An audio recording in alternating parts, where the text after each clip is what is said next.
Thankful you can be with us on this Friday, final part of this week's worth of the Word of Encouragement. And today I'd like to go to a well-known passage, but it's such an encouragement, and that's in Jeremiah chapter 33. I want to read several verses here, and putting this in context makes the well-known verse really come alive. Verse 1, Moreover, the word of the Lord came unto Jeremiah the second time, when he was yet shut up in the court of the prison, saying, Thus saith the Lord, the maker thereof, the Lord that formed it, to establish it. The Lord is his name. Here the Lord gives a clear presentation of himself as the one who is in control of all things. And he is speaking to Jeremiah, who's in prison. That's not a real good place to be, especially when you read the accounts of what it was like, what they put Jeremiah through. Everything seemed to be going wrong. And of course, Jeremiah knew that Babylon was going to fully destroy Jerusalem and the temple was going to be destroyed. You talk about somebody that could be very discouraged, it would be Jeremiah. And yet, when you look at who God is and what his promises are, then the prison bars, though they're there, seem to go away. Because your heart soars to the one who controls all, who has made all. And then you hear the promise that verse 3 gives, Call unto me, and I will answer thee, and show thee great and mighty things which thou knowest not. Wow, what a promise.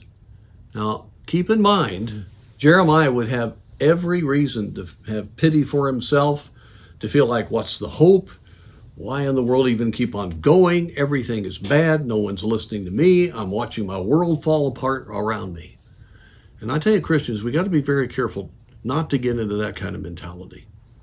If we do, we're going to imprison ourselves with self-pity.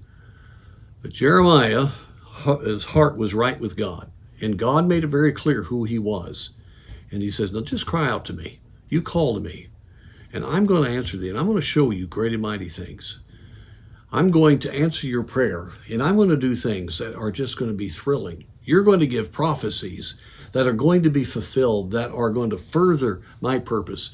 We're not losing, Jeremiah. We're winning. We're having to teach Israel a great lesson, and mighty things are going to be done. If you will call upon me, I will answer you, and I am the maker of all things. Well, that's quite a statement, isn't it? And my friends, that promise is for us today also. And so let's not find ourselves just giving up and becoming passive, because it just seems like everything around us is falling apart. Jeremiah would have had every reason to have that kind of attitude. But instead, he was admonished, look to me.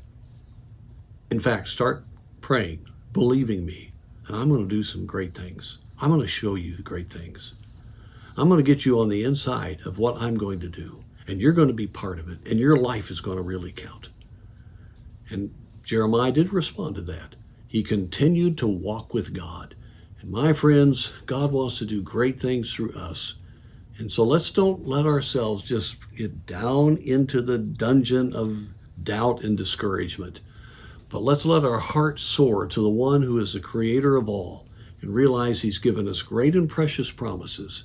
And God's ready to work if we'll look to him. He'll free our soul, and he'll answer our prayer. And through us, God can work his glory in the days ahead.